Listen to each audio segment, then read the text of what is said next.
He did not look like a boy who wielded any measure of madness.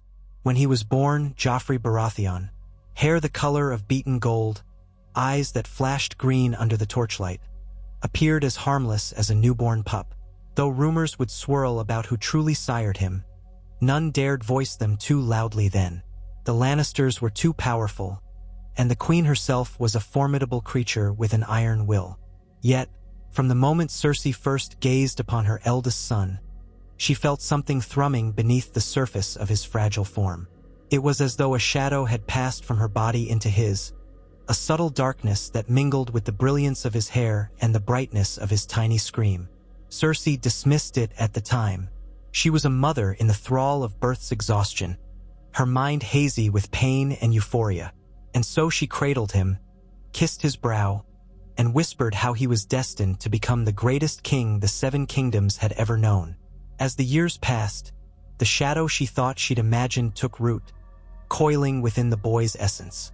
Joffrey displayed flashes of cruelty that astonished those around him, even hardened knights who had witnessed the horrors of countless battles. He took delight in the suffering of others. The wails of small animals often preceded his bright laughter. Yet he could appear charming and sweet one moment, offering a courteous bow or wide smile, only to transform into a tyrant the next. Servants came to fear him. Even his sister, Myrcella, shrank from his presence after a while, and Tommen, gentle, soft-spoken Tommen, found himself unable to muster an ounce of defiance when Joffrey's whims ran cruel. Cersei saw it, but she turned her head away in denial. She blamed Robert's influence, or the harshness of life at court, or the constant swirl of intrigue that surrounded the Iron Throne. But late at night, when she was alone, she asked herself whether Joffrey's vicious nature might hint at something deeper, something that could not be attributed merely to paternal drunkenness or the cruelty of kings. Little did she suspect that the answer to her question might lie in her own blood. For House Lannister's origins, proud though they were, had always been overshadowed by rumors of Targaryen entanglement in generations past. There were whisperings that Tywin's father had once considered alliances with houses rumored to be tainted by Targaryen excess, or that a cousin thrice removed had wed someone of the royal line in secret. None of these rumors were proven, and none were wholly refuted.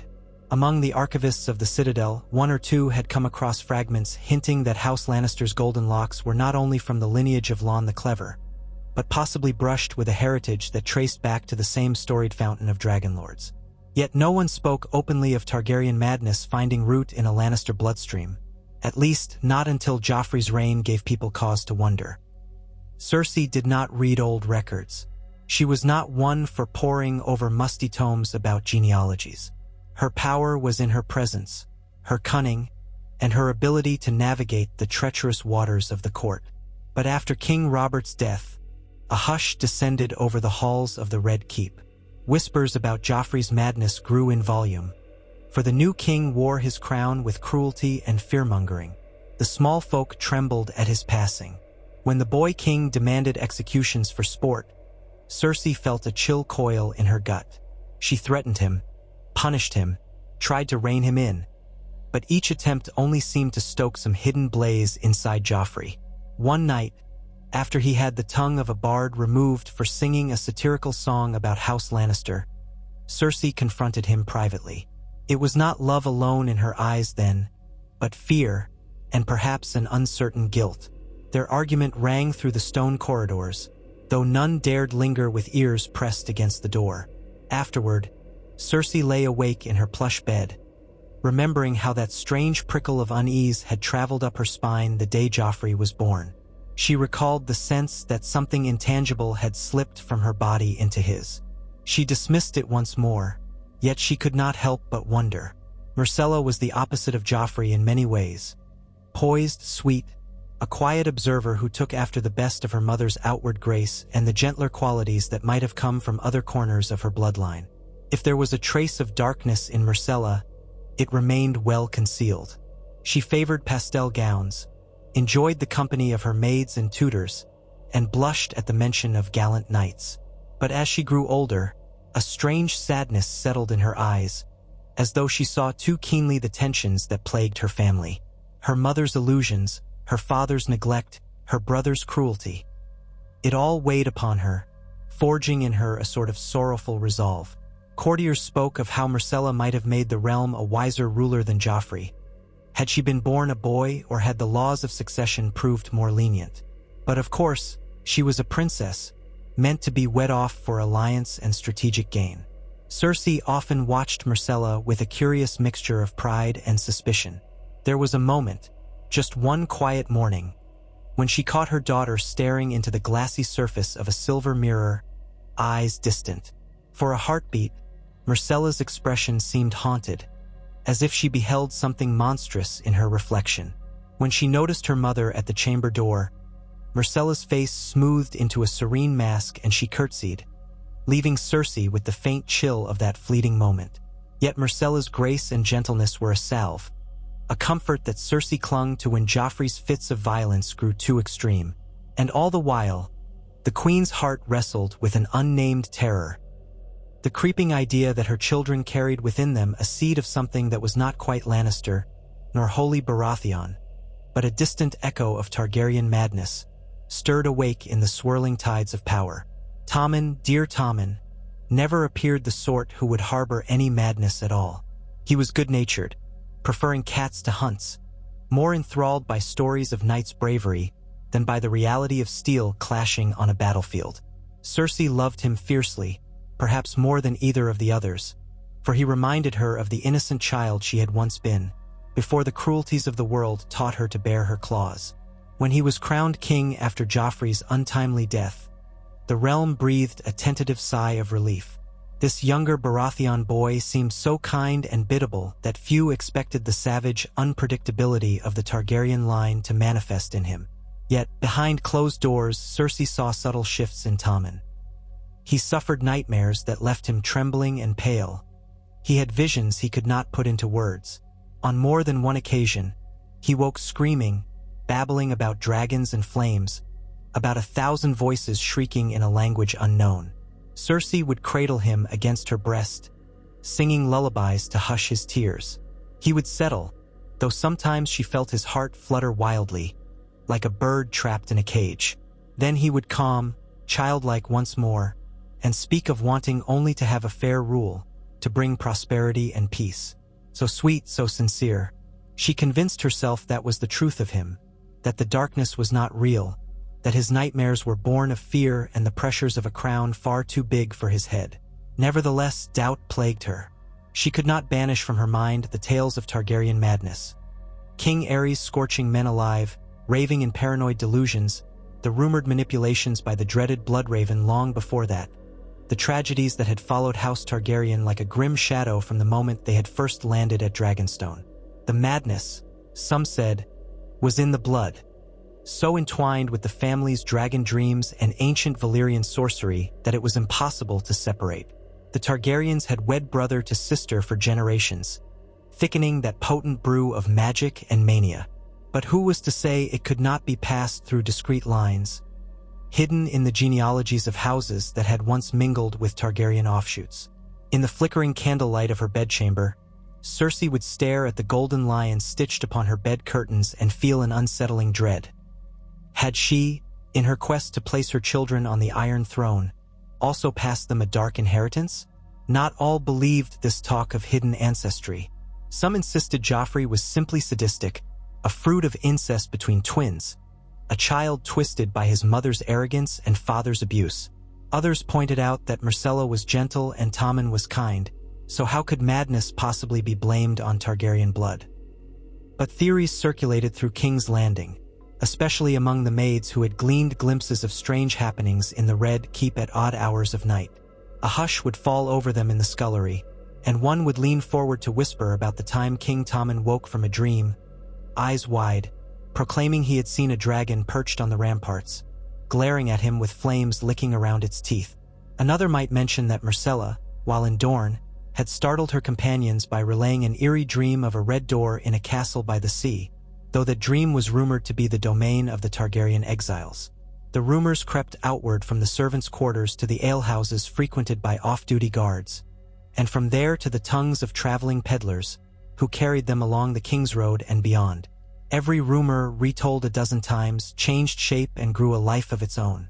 No rumor, however, gained quite the traction of the question. Could the Targaryen madness truly find root in the Lannister brood? It was a scandalous proposition, one that might see heads on spikes if repeated in the wrong earshot. But in the aftermath of Joffrey's cruelty, the notion took on a chilling plausibility. Could his brutality be explained by a spark of the same mania that had once driven the Mad King to paranoia and pyromania? Might Myrcella's subdued sadness hide the seeds of that same madness, ready to bloom under the right triggers? And Tommen, sweet Tommen, did his gentle heart conceal nightmares that might eventually pull him down a path of destruction? These queries spun through the capital, weaving threads of fear and fascination into the tapestry of gossip. Grand Maester Pycelle, in his tottering old age, paid little heed to these rumors. He saw only a mother's love protecting her children, and he, ever pliable to the demands of power, muttered pleasantries about how the new king was a blessing to the realm. Yet there were younger maesters who arrived at court with sharper eyes, more agile minds. Maester Ardian was one such man. Slender, with a nose that hooked like a falcon's beak, he harbored a quiet obsession with genealogical records.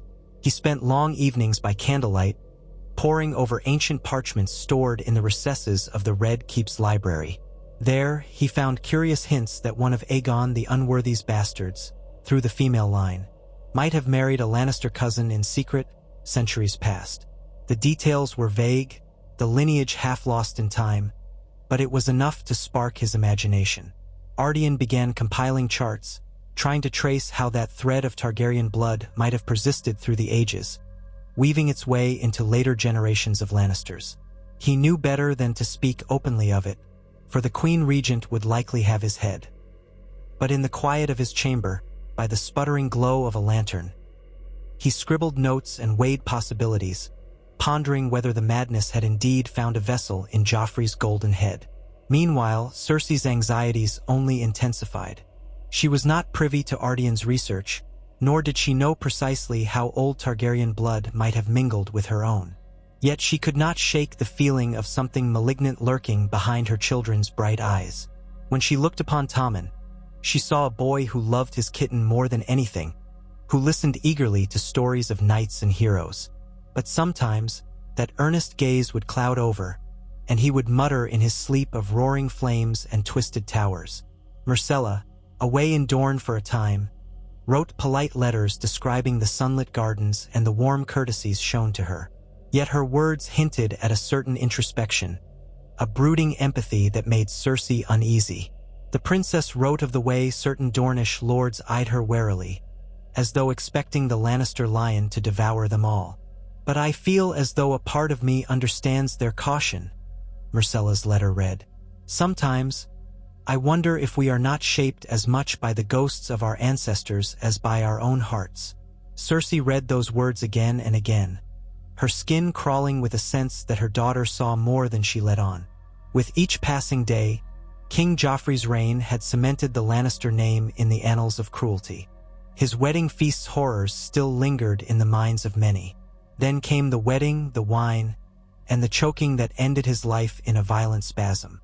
Some claimed it was poison poured by Tyrell hands, others whispered of vengeance from the shadows. Cersei, in her grief, never once considered that perhaps it was fate, an ancient, twisted fate that had gripped the Targaryen line for generations.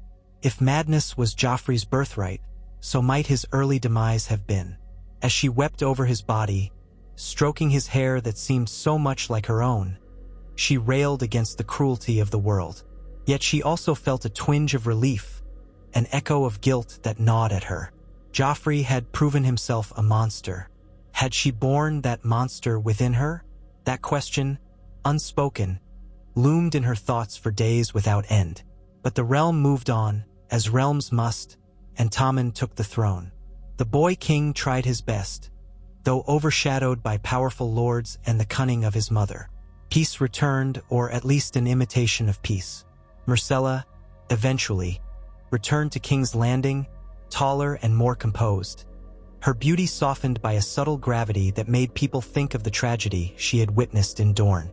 The siblings would sit together in gardens where morning dew glistened on the roses, speaking quietly, each carrying the scar of Joffrey's tyranny in their own way. Cersei watched over them like a lioness protective of her young, warring with her own conflicted pride, terror, and love.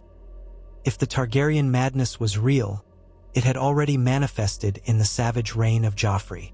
Now, with him gone, could it still linger in her remaining children? A twist of fate arrived on a day unremarkable in every other sense. A traveling bard from Essos requested an audience with the new king and his court. He claimed to bring rare knowledge and songs gleaned from the libraries of old Volantis, some of which contained references to Targaryen genealogies long lost in Westeros. King Tommen, ever curious, allowed the bard a brief performance. The man's voice was low and quavering, and though the melody of his song was hauntingly beautiful, there was something vaguely disquieting in his eyes.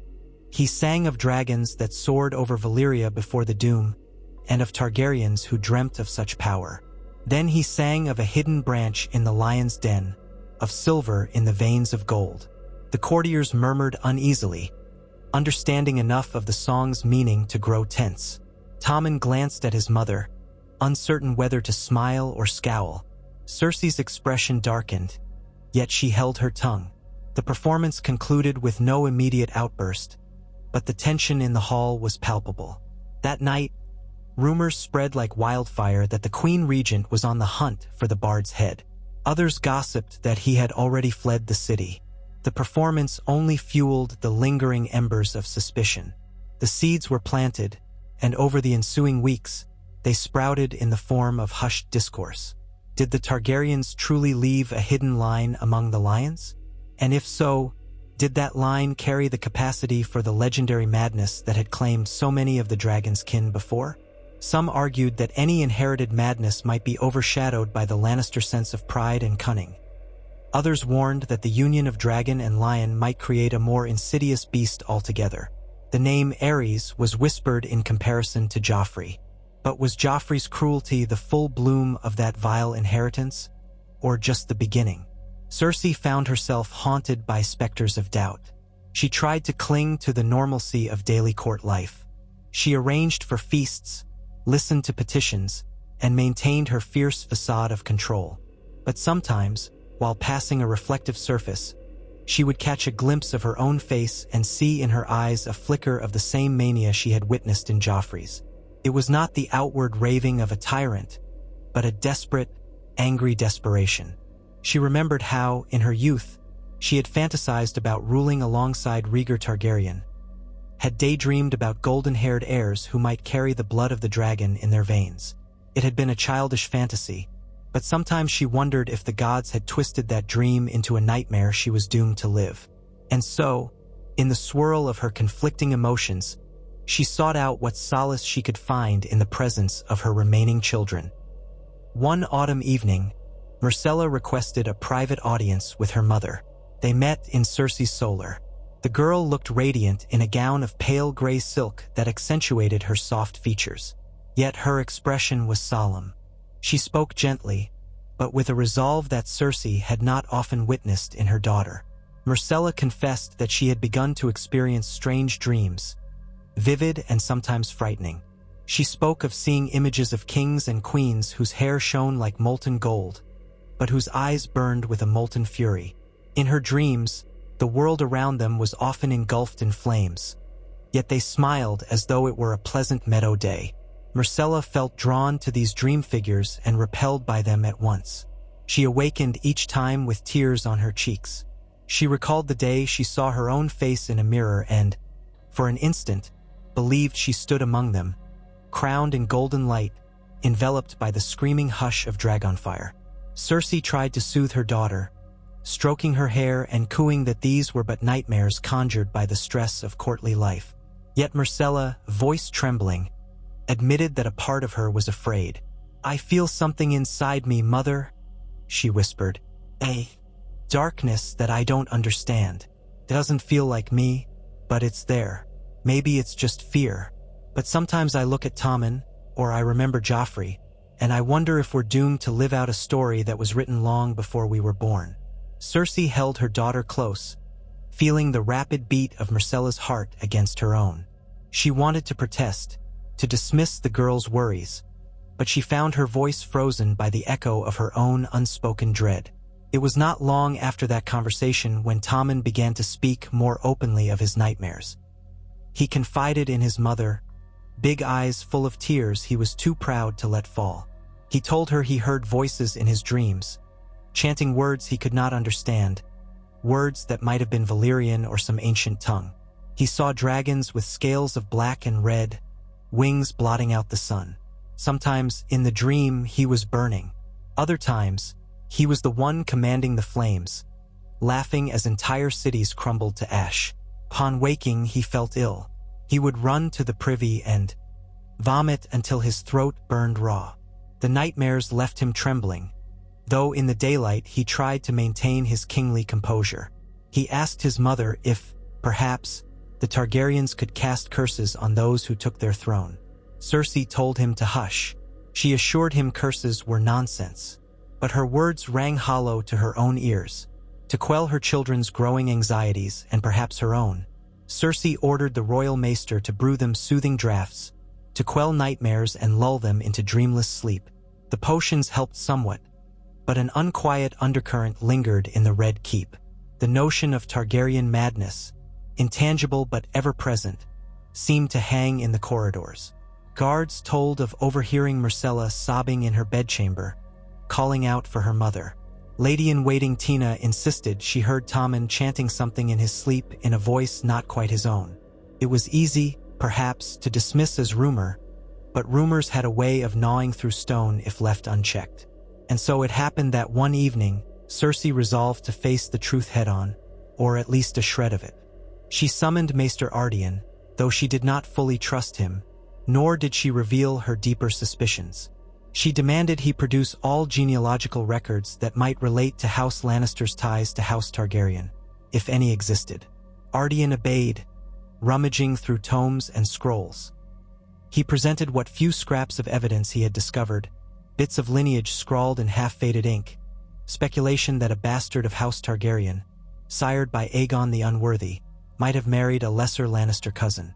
No official documentation had survived, only cryptic references in the margin of a genealogical treatise. A single line that read, "The Golden Beast welcomed the Red Seed into its pride, forging a secret bond." It might have meant anything, but Cersei felt her heart lurch at the poetic dread of the phrase.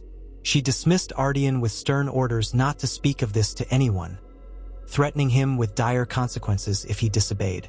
Left alone with the knowledge that her blood could indeed carry Targaryen taint, Cersei wrestled with how to respond. She had fought tooth and nail to secure her children's ascendancy. She had conspired, lied, and done worse to see Joffrey crowned. Now Tommen wore that crown, and Myrcella was next in line if ill fate befell him. What if the realm discovered the possibility that they bore Targaryen madness? Would they accept Tommen as rightful king, or would they turn on him, terrified of the next Mad King claiming the Iron Throne? Cersei's maternal fury blazed at the thought of her children being maligned or threatened. If the realm suspected, she would destroy the rumor-mongers. She would burn them to ash. That was her vow. Yet a piece of her worried that such a vow reeked of the same madness she feared. She recalled King Aerys, who had threatened to burn King's Landing itself rather than let his enemies claim it. Was she not, in her own way, echoing that mania by proclaiming she would eradicate anyone who spoke of Targaryen ties? The reflection made her blood run cold. She tried to banish the thought. Madness was not her fate. She was Cersei Lannister, a lioness, mistress of her own will. She refused to let fear dictate her. Still, the nightmares in her children continued, though they varied in intensity. Some nights, Myrcella woke only with a faint sense of sorrow, the dream already a blur. Tommen drank his maester's potions diligently, but he could not shake the uneasy dread that lingered even when he was awake. When he sat on the Iron Throne, he would look down at the courtiers and see in their faces not admiration but a mixture of pity and distrust. He was too young, too gentle. They doubted he could wield power effectively. In those moments something stirred in him, and anger at their dismissal. And within that anger, he felt a coil of heat that frightened him. He tried to bury it under reason, reminding himself that a king must keep his composure. But like a dragon beneath the earth, it smoldered. Myrcella, for her part, buried her turmoil in charity. She organized sewing circles to make blankets for the poor, and she sent coin to orphans. These gentle pursuits should have endeared her to everyone, yet to some watchers, it only underscored the possibility of an unspoken duality. A princess so compassionate that it almost felt like an overcorrection, as though she feared what she might become if she allowed herself to feel anger or ambition. Whispers circulated that, behind her demure smile, Myrcella bore a fearsome potential. She was, after all, Cersei's daughter, and if you added a dash of Targaryen madness into that lineage, the result might be terrifying indeed. But Myrcella showed no outward sign of cruelty. If the seeds of madness lived within her, they had yet to bloom. That did not stop the realm from speculating. Nor did it halt the uneasy movements of those who believed that any trace of Targaryen blood was a threat to the realm. There were some in the shadows, certain lords who had once opposed the Targaryen dynasty and feared its revival, who quietly began to gather allies. They whispered of forging alliances strong enough to check the power of the lion, should the lion prove to be a dragon in disguise. Cersei caught wind of these stirrings, but had no proof they directly concerned her children's rumored heritage. Nevertheless, she tightened her grip on power, doubling her watch, and instructing her spies to keep their ears pressed to every door in King's Landing. Tommen felt this tension acutely. Though still a boy, he understood enough to sense that danger lurked behind the forced smiles of the courtiers. Paradoxically, it was that sense of insecurity that began to breed in him a thirst for authority. On several occasions, when faced with the dithering of his council, he found himself abruptly ordering punishments or demanding swift justice, with a sternness that took them aback. It was not cruelty exactly. It was the desperate assertion of a child king determined to be taken seriously. But the council members shot each other worried glances, recalling how Joffrey had grown from petty cruelty to monstrous tyranny. If Tommen was drifting down the same path, guided by the same ill-fated blood, the kingdom might well face another reign of terror. For a time, Cersei tried to stifle such perceptions by guiding Tommen's every move. She overshadowed him at audiences and overshadowed him in small council meetings, effectively ruling in his name. This only heightened Tommen's frustration. He loved his mother, but he chafed under her protectiveness. In his dreams, that protective presence sometimes morphed into something else, a shadowy figure with a lion's face and dragon's wings, urging him to embrace the flames. He would wake from these dreams gasping for breath, his chamber thick with the smell of hot wax from the ever-burning candles. He wanted to confide in someone, but he was afraid that if he told his mother, she would take more drastic measures, perhaps even lock him away as the Targaryens had done with those rumored to be mad. Even in times long past, Targaryen kings had exiled or imprisoned relatives who displayed signs of mental fracture.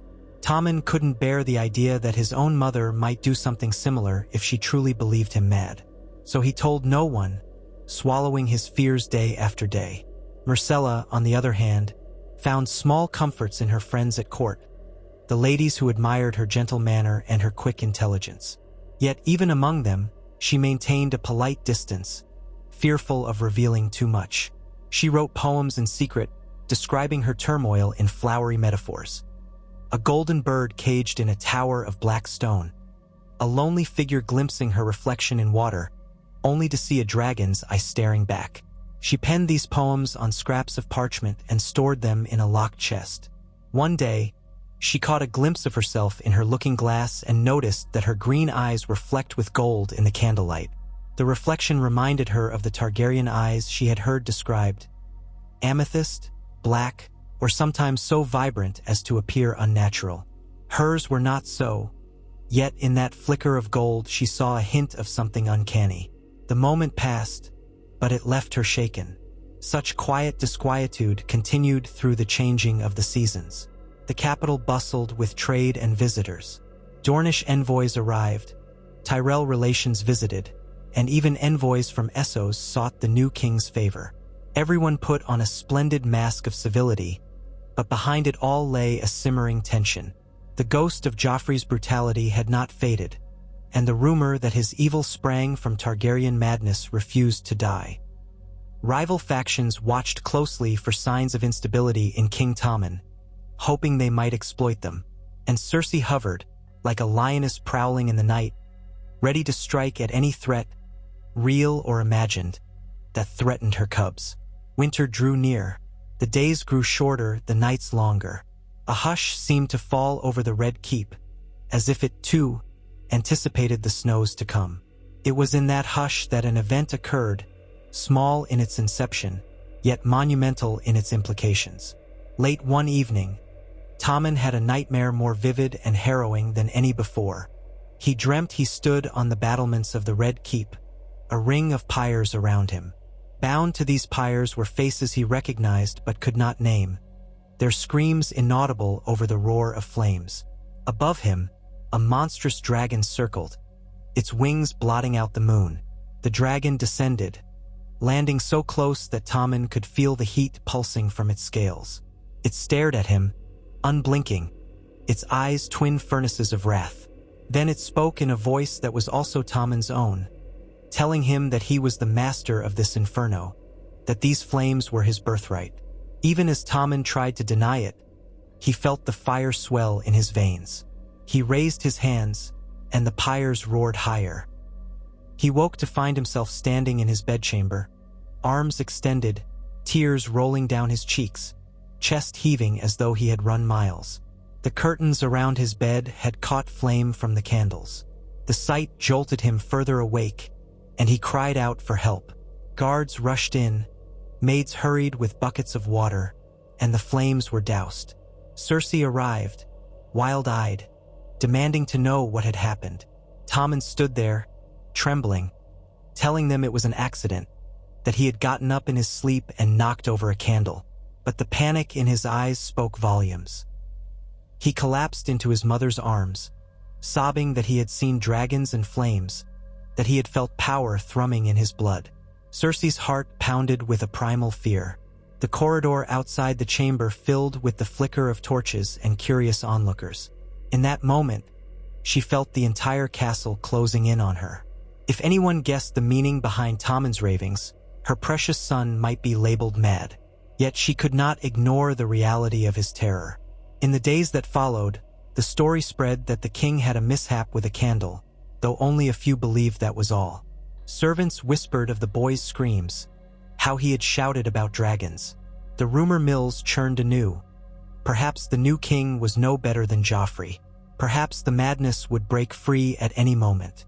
The tension soared, and Cersei found it nearly impossible to contain the swirling talk. Myrcella clung to her brother during those days, offering comfort, but she, too, looked shaken.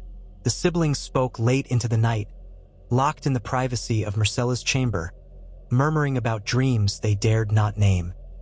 In a desperate bid for reassurance, Cersei began seeking the counsel of the faith, albeit discreetly. The High Septon offered only vague platitudes about the will of the gods. That was no comfort. She considered purging any suspected rumor-monger from the Red Keep, but realized that would only feed the notion she had something to hide.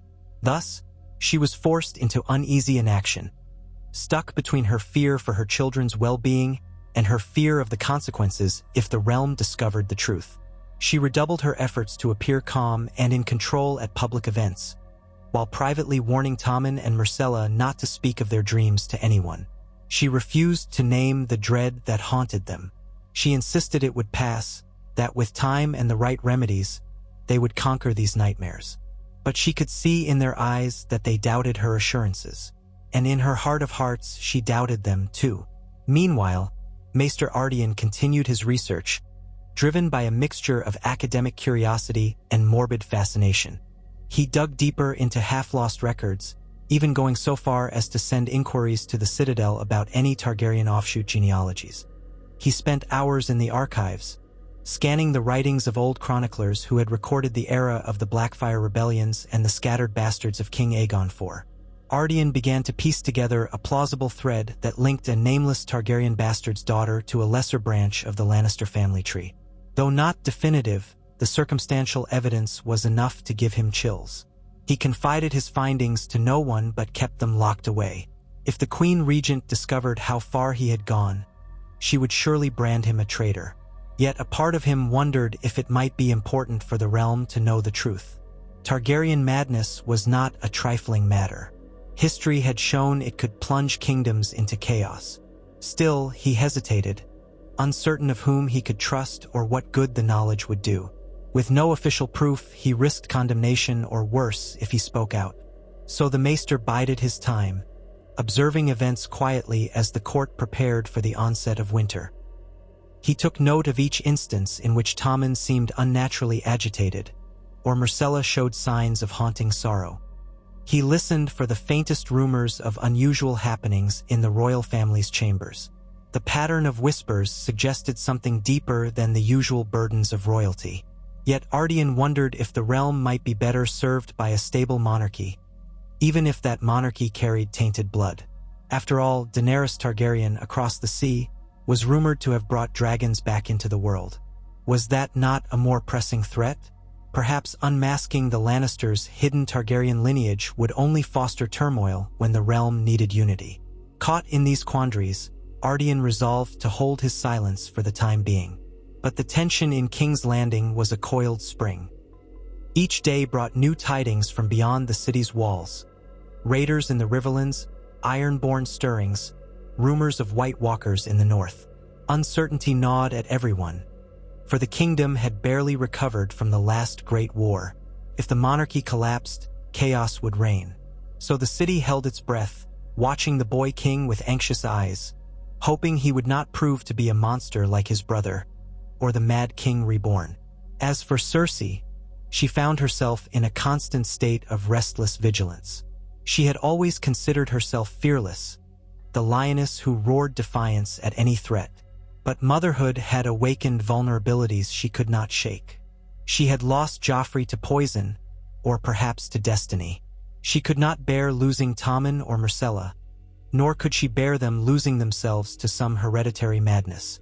Yet she also knew that if even the whisper of Targaryen blood gained widespread credibility, her children's claim to the throne might be contested on more than one front. The realm would see them as false dragons or corrupted lions. Cersei's grasp on power, tenuous as it was, might vanish in a storm of public outrage. And so her cunning mind sought solutions, any means by which she could stamp out these speculations and protect her children. Lies, intimidation, alliances. She considered every tool at her disposal. Despite her best efforts, the repeated nightmares, the slip of Tommen's terror, and the memory of Joffrey's cruelty kept the rumors alive.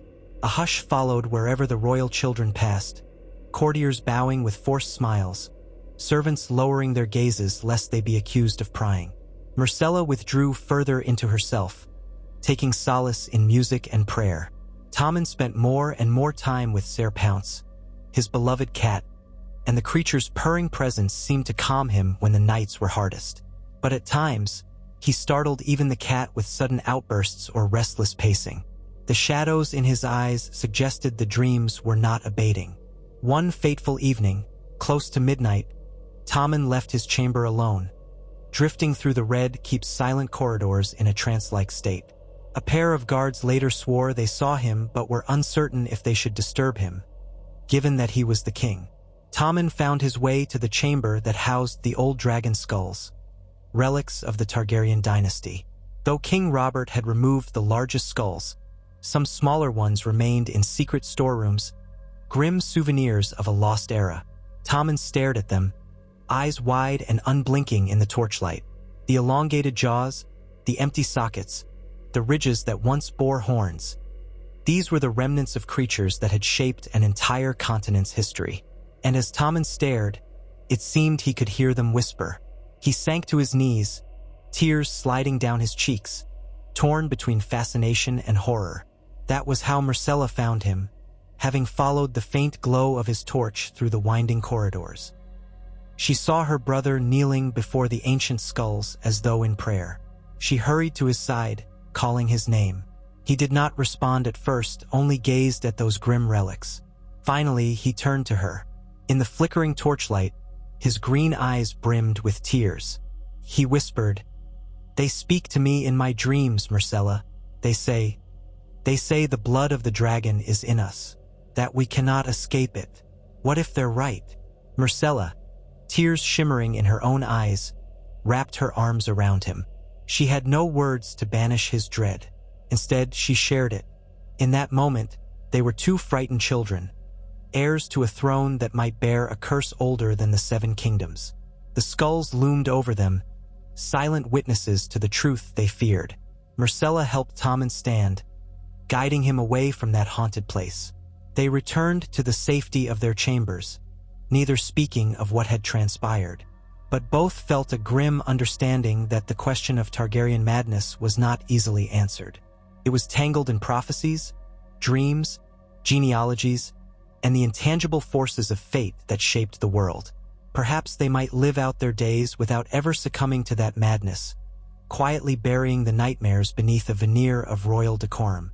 Or perhaps, given enough time and provocation, the madness would rise to claim them, as it had claimed so many Targaryens before.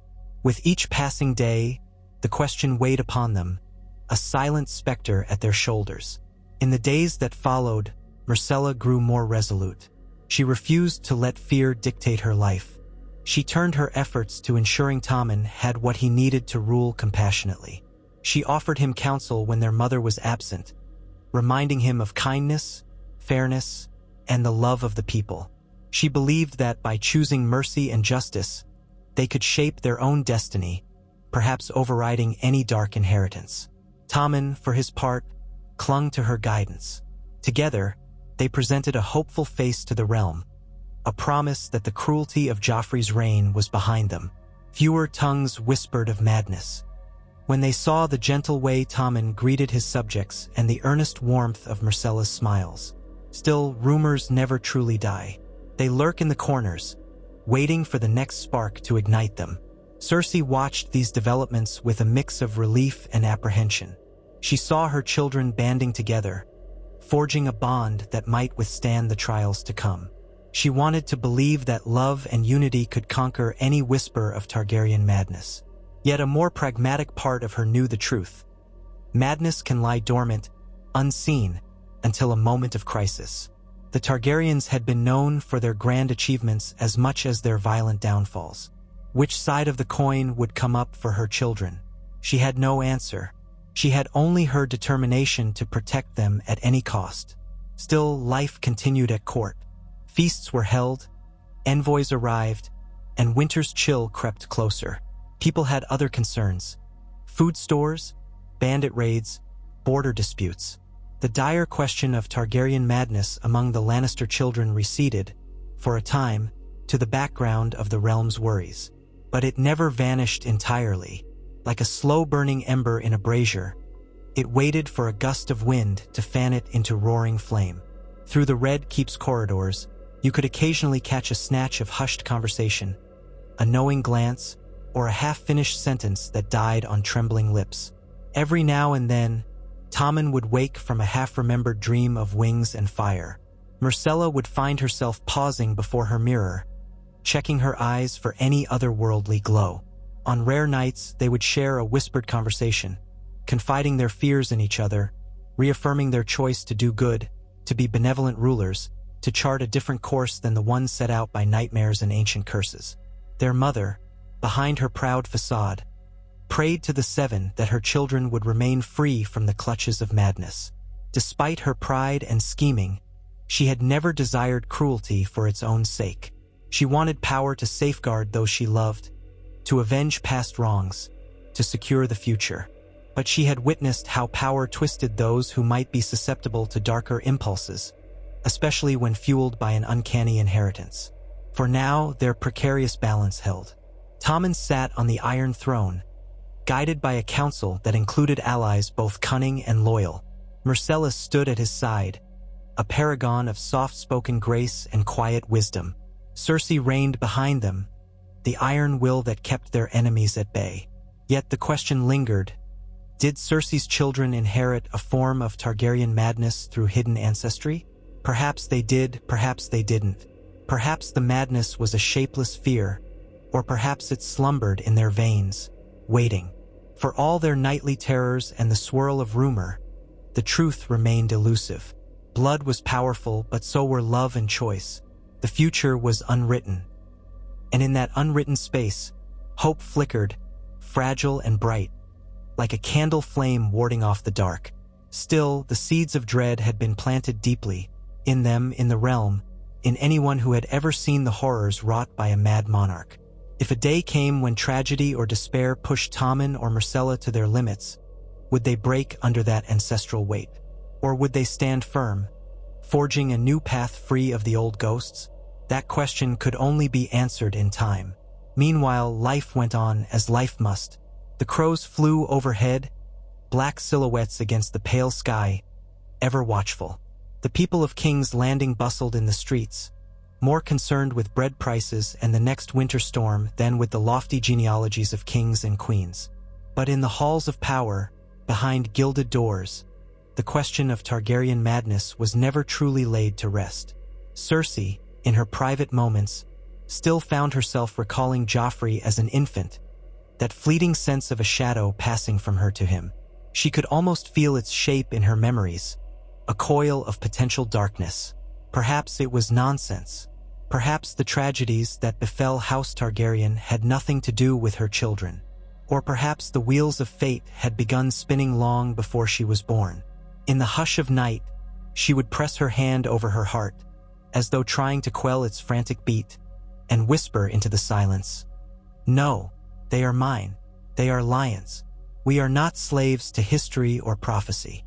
But her own voice would sound hollow to her ears, and sleep would elude her. In the end, the only certainty was that the blood of kings can be as much a curse as a blessing, and the line between greatness and madness is razor-thin. The Targaryens had danced that line for centuries, birthing both majestic rulers and deranged tyrants. If that legacy had found its way into the Lannister line, it remained to be seen whether Tommen and Myrcella would transcend it or succumb. With each dawn, they rose to face a world of political intrigue and hidden dangers, buoyed by their own vows to rule justly. And each night, they confronted dreams of dragons, uncertain whether these dreams portended doom or harbored some secret promise of transcendence. In such a crucible, their characters would be forged. Were they fated to repeat the sins of their forebears, or to carve a new legend? For now, they were but children standing on the precipice of power, children who might yet find a way to be better than what their bloodlines demanded. The question of Targaryen madness in Cersei's brood continued to whisper through the Red Keep's corridors, through the streets of King's Landing, through the hush of distant towns where travelers carried tales of gold-haired princes with dragonfire in their eyes. No one knew for certain whether madness lay dormant in their veins. But all watched, and all waited, as though expecting a twist of fate. And in that waiting, the realm held its breath, uncertain whether the next king or queen would guide them to an age of prosperity, or plunge them into a storm of madness and flame. The days after Tommen's midnight discovery in the Dragonskull storeroom settled into a strained stillness, as though the Red Keep itself were holding its breath. Courtiers went about their business under the watchful eyes of gold-cloaked guards, and visiting lords made polite conversation in low voices, their ears attuned to every rumor. Even the small folk, who rarely concerned themselves with the labyrinthine politics of the royal court, whispered in the city's winding alleyways about the king's supposed nightmares. Though none would dare speak too loudly of Targaryen blood mingling with Lannister gold, the rumor had taken shape, lurking like a dire wolf in the darkness. Tommen had changed since that night. Myrcella, noticing the strain in her brother's face, did her best to comfort him, but he was distant, lost in thoughts he rarely shared. His sweet nature remained intact. He would still smile shyly when commoners bowed or attempt to speak kindly to the servants, but a tautness around his eyes betrayed a mounting worry. At times, when he believed no one was watching, he stood at a window overlooking the courtyard, as though searching for answers in the sky. And at night, he refused to dismiss the candles, even though the bright light made sleep difficult. A faint scent of smoke always seemed to cling to his bedchamber, reviving that awful memory of the flame-scorched curtains. Myrcella, for her part, was torn between her desire to shield Tommen and her lingering suspicion that something truly dangerous lay dormant in both of them. She recalled her own nightmares, the shadowy figures with hair of silver gold, dancing amid pillars of fire, beckoning to her in silent invitation. But she was determined to hold the shadows at bay. She began instructing her ladies in waiting to speak less of foolish rumors, though she knew well how swiftly gossip traveled. She resolved not to let fear master her. If she sensed a roiling undercurrent of anxiety within herself, she pushed it aside, burying it under displays of kindness and compassion. She would be a friend to Tommen and a calm presence at court, bridging the space between the people's worries and her mother's unwavering pride. Cersei, however, had never been one to respond passively to the threat of rumors. Enemies might mask themselves behind polite smiles, but she did not doubt that plenty of nobles would seize any opportunity to undermine her children. Accordingly, she redoubled her vigilance. The Queen Regent gave explicit orders to the Gold Cloaks. Any who spread sedition about the royal family's ancestry or implied that Tommen was unfit to rule were to be questioned, forced to name their sources, and harshly punished. More than once, hapless gossip mongers found themselves dragged into the dungeons beneath the Red Keep, their terrified pleas for mercy echoing through the dark corridors. It made for a stifled atmosphere in King's Landing, where tongues grew cautious lest they slip and bring down the wrath of the lioness. Despite these extreme measures, the rumors did not entirely vanish. They withdrew to quieter corners, whispered gatherings in taverns after dark, hushed discussions behind the curtains of noble drawing rooms. Did you hear about the king's nightmares? They say the princess sees visions, too. I heard that Joffrey was the first sign of something far worse. With every retelling, the gossip grew more embellished. Some said Tommen could conjure dragonflame in his sleep. Others claimed Myrcella possessed uncanny powers of foresight. None of these stories had real proof behind them, but fear and doubt needed no proof to flourish. The seeds planted by Joffrey's cruel reign had taken root in the public's imagination. If one child of Cersei's could be so monstrous, mightn't the others harbor a madness waiting to burst free? Yet the court carried on. With winter inching closer, the distribution of grain and supplies for King's Landing became an urgent priority. Tommen, as king, was expected to oversee such matters, though in truth, it was Cersei and her council who orchestrated the details. Lord Giles Rosby, half coughing through every sentence, fussed over the cost of storing extra grain in anticipation of the winter's length. Lord Merryweather proposed levying new taxes on certain trade goods to cover the expense. Ser Kevin Lannister, stern-faced, reminded them that oppressive taxes would anger the small folk and risk unrest. Tommen sat at the head of the table, listening intently, nodding his head and occasionally speaking his piece in a boyish but earnest tone. The council members smiled dutifully, more intent on appeasing Cersei than on what Tommen said. Still, Tommen tried. He was determined to be a better king than his brother, even if he felt overshadowed by the memory of Joffrey's tyranny and the ever-present rumor of Targaryen madness lurking in his own veins. After one such council session, Myrcella asked her brother if he wished to walk in the gardens. They seldom found moments to speak in private, for every corridor of the Red Keep held watchful eyes. Tommen agreed, grateful for the respite, and they slipped away with only a handful of guards trailing at a discreet distance. The gardens were a quiet haven beneath the bright autumn sun. The leaves on the trees had begun to turn gold and red, painting the courtyard in gentle, fading warmth before the chill of winter set in. They found a secluded bench beside a small fountain, its trickling water a soft counterpoint to the hush of the wind. "You look tired," Myrcella observed, reaching out to straighten Tommen's collar. "Did you sleep at all last night?" He shook his head. "Dreams again," he admitted. "I can't remember them clearly, but I wake feeling as if I've run for miles." She studied his face, softer than Joffrey's had been, innocent in a way that made her ache. "And do you still see?" Her voice dropped to a whisper. "Dragons." "A glimpse," Tommen murmured, glancing uneasily at the guards. None were within earshot, but Tommen's caution had grown sharper. Not like before. It's more like a presence, as if something's just beyond my sight, and I keep hearing voices or thinking I do. When I wake, my heart's pounding so hard I can't breathe. Myrcella gently laid a hand on his arm. I wish I could do more than just listen. I have dreams too, but not so often now. Perhaps they're fading for both of us. Or perhaps they're gathering strength, Tommen replied grimly. It was an uncharacteristic statement for him, so bleak. Maybe they wait until we're vulnerable. She tightened her grip on his arm. We mustn't let fear overcome us. You're a good king, Tommen. The people are beginning to trust you. If you keep ruling with fairness and kindness. Kindness? He interrupted, almost bitterly. Does anyone truly believe kindness will keep the throne safe? Mother certainly doesn't.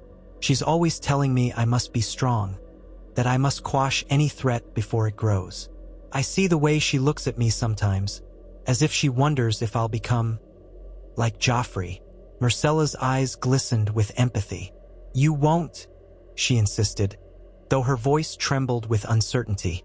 You're nothing like him, and if Mother fears otherwise, it's because she fears losing control. But we can be better. We must be. Before Tommen could reply, Ser Meryn Trant appeared at the edge of the garden with a respectful bow, reminding them that the king was expected at a brief audience with a group of merchants. Tommen sighed, rose, and gave Myrcella a tight smile before leaving. Myrcella lingered on the bench a moment, lost in thought, recalling how she once believed their family was invincible. Now, she wondered if the only invincibility they possessed was in their capacity for secrets and illusions. She stood and made her way inside, determined to speak with Cersei about Tommen's well-being. Though Myrcella harbored doubts about her mother's methods, she had never questioned that Cersei loved her children fiercely. Perhaps she would find a way to ease Tommen's burden. The princess navigated the corridors, passing servants who scurried by with lowered gazes. At last, she reached Cersei's solar, where 2 Lannister guards posted themselves at the door. One rapped lightly on the wood and received permission for Myrcella to enter. Cersei stood by the window, golden hair catching the sunlight. She wore a gown of crimson and gold, her shoulders proudly set. At Myrcella's arrival, she turned, a faint smile brushing her lips. Myrcella, sweetling, she said in a measured tone. I did not expect you so soon. Myrcella hesitated, then crossed the room. She clasped her hands in front of her, unsure how to broach the subject. Mother, may I speak plainly? Cersei's eyebrows rose. You may always speak plainly to me, my girl. She gestured for Myrcella to sit. Cersei herself remained standing, arms folded in a manner that suggested she was preparing for an unpleasant conversation. Myrcella settled into a chair. She felt the swirl of the lion's presence that always clung to Cersei. Regal, fearsome, ready to lash out. But Myrcella kept her tone steady. I'm worried about Tommen. He isn't sleeping well. He's been having nightmares.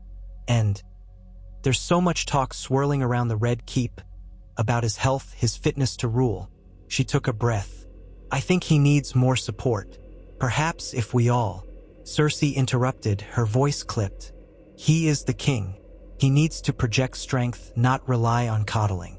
The more we hover, the weaker he'll appear to those who watch him. He's just a boy, Myrcella protested softly.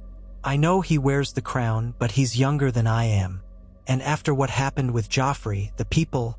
Cersei's eyes flashed with pain and anger at the mention of Joffrey, but she schooled her expression into cold composure. Joffrey was a victim of poison and treachery, she said, a tremor in her voice. He was a true king. And yes, Tommen is younger, softer. But that's why I'm here, to guide him and ensure he doesn't falter. Myrcella swallowed. Mother, the nightmares. They're not ordinary dreams. He's talking of dragons. You must have heard what people are saying. That we carry Targaryen blood. That... Stop, Cersei hissed, slamming her hand against the windowsill. A carafe of wine wobbled on a nearby table. We will not entertain that nonsense. Do you understand? Her face was a mask of fierce denial.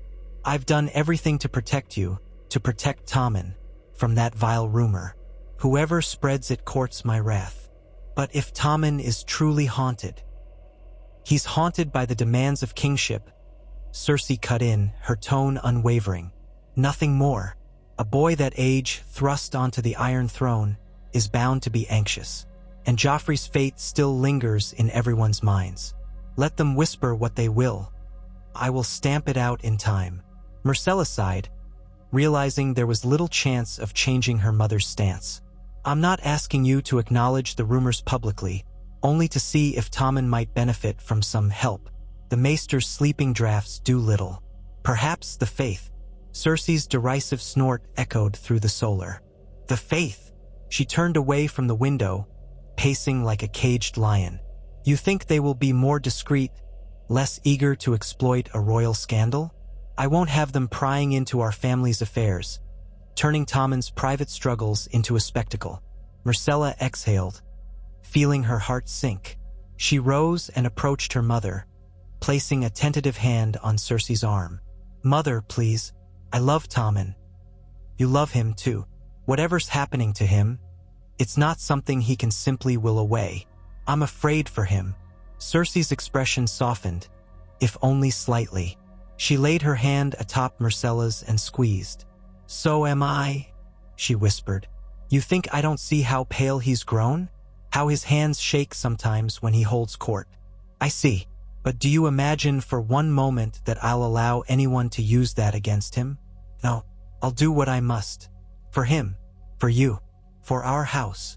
Myrcella withdrew her hand, recognizing in that moment the breadth of her mother's devotion and how it could manifest in ruthless forms. She mustered a small nod. "Yes, mother," she murmured, knowing that any further argument would be futile. She turned to go, glancing back only once. Cersei had returned to the window, gazing down at the courtyard with a distance in her green eyes. Outside, the corridor's torches flickered along the stone walls. Myrcella wove her way back toward her own chambers, thinking of how deeply fear could burrow into a person's mind. She felt it in herself, a subtle quiver that she tried to mask with courage. She wondered how Tommen was faring at his meeting with the merchants, whether he was able to smile convincingly, whether his thoughts were once again drifting to that crypt of dragon skulls. She resolved to keep watch over him as best she could. If her mother insisted on dealing with the rumor by force, then Myrcella would be the gentler presence that Tommen so desperately needed. In the following weeks, King's Landing saw a trickle of distinguished visitors. One was none other than Prince Trystane Martell of Dorne, arrived with a small retinue to finalize certain diplomatic courtesies with the Iron Throne. Myrcella had once been betrothed to Trystane under different circumstances, a match arranged to seal an alliance. Though the betrothal still stood in some form, the realm's shifting politics had cast uncertainty over that future. Myrcella greeted him graciously, remembering their time in Dorne, a period that had felt almost like a peaceful interlude. Trystane, courteous and thoughtful, asked after her well-being. She responded, with polite warmth, noticing how he, too, seemed changed, more guarded since the days they had played at courtly flirtation amid the water gardens. At a small feast held in the Martell's honor, Tommen sat on the Iron Throne for the formal address, with Myrcella at his side. The Martell contingent bowed, acknowledging his authority, while Cersei and the rest of the court looked on. Tommen recited a prepared welcome, voice steady. Myrcella sensed the tension in him, the rigidity of his posture. Yet none but those who knew him intimately would have perceived the tightness in his smile. He offered Trystane some words of friendship, an acknowledgement of past arrangements, an invitation to dine, and the Martell prince replied with smooth courtesy. The short ceremony concluded with a flourish of trumpets, after which the guests proceeded to the great hall for a modest banquet. Over tables laden with roasted quail, spiced wine, and fresh fruit, courtiers mingled and exchanged pleasantries, measuring each other with polite dissembling. Trystane approached Myrcella at her table, asking for a private word. She inclined her head, and they stepped aside to a corner where the music and clamor dimmed enough for quiet conversation. His eyes flicked over her face, searching. "You look well," he ventured. She gave a small, polite laugh. "You're kind to say so. It's been a trying time, but I'm managing." He hesitated, casting a glance over his shoulder. Cersei was deep in conversation with Pycelle, hardly paying them mind, but the general atmosphere in the hall crackled with tension. "If I'm overstepping," Trystane began carefully, "forgive me. I only wish to know if you're truly safe here. I've heard rumors." He did not specify which ones. Myrcella's heart constricted. The rumors about madness, about Joffrey's cruelty, about everything under the sun. She tried to smile. "I assure you, I'm perfectly safe. This is my home, after all." He studied her a moment, seeming unconvinced. "I recall your letters from Dorne, how you wrote that King's Landing was full of uncertainties. That's still the case, yes?" "Certainties are rare anywhere in Westeros," Myrcella replied, sidestepping the question. She did not wish to speak of Targaryen madness or Tommen's nightmares to Trystane. "But I appreciate your concern. Truly, I do." Trystane leaned in, lowering his voice so only she could hear. "If ever you need help, or a friend who's not bound by the walls of this keep, you can send word to Doran Martell. My father has no love for what happened to our house in the past, but he respects you." "I respect you." His cheeks reddened slightly. Myrcella placed a gentle hand on his arm in gratitude. "Thank you," she said softly. "I'll remember." She allowed a pause, then brightened her tone. "Now, shall we rejoin the feast? People will begin to whisper if we linger here too long." They returned to the table. Myrcella sensed the eyes of the court following them, measuring every gesture. She was keenly aware that her family's every move was scrutinized for signs of instability or conflict. The knowledge weighed on her, but she maintained her composure, offering a gracious smile, a polite laugh where appropriate. She watched Tommen, who endured the evening with forced calm. At one point, his gaze flicked her way and she caught the tremor in his eyes, a ripple of tension that reminded her how fragile his composure truly was. By the evening's end, after copious wine and endless courtesies, the guests dispersed, leaving the royal family in relative quiet. Myrcella slipped away, feigning fatigue. The corridors of the Red Keep stretched before her, torchlight dancing on the stone. She followed a familiar path toward Tommen's chambers, only to find 2 guards stationed at the closed doors, arms folded. Inside, she heard raised voices. One was Cersei's, the other Tommen's. She slowed her step, uncertain whether to proceed.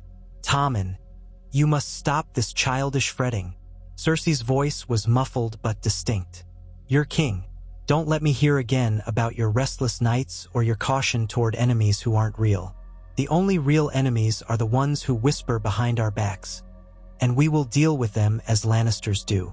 "Mother, I'm only saying—" Tommen's reply sounded desperate, as though he were trying not to shout. "Saying what?" Cersei retorted. "That you want to show mercy to traitors who question your birthright? That you believe their nonsense about dragon blood? Be silent. I'll not have it spoken aloud by my own son." Footsteps thundered across the chamber. A chair scraped. Myrcella's stomach twisted at the rawness of the argument. She imagined Tommen, face pale, fists clenched, while Cersei loomed over him with that fierce lion's glare. Myrcella considered intervening, but the door opened abruptly and Cersei stormed out, face flushed with anger. She halted upon seeing Myrcella. For a heartbeat, they locked gazes. Myrcella could not recall the last time she had seen such raw fury in her mother's eyes, but it vanished in an instant, replaced by a frosty poise. Cersei swept past Myrcella without a word, heading down the corridor, a pair of Lannister guards trailing behind.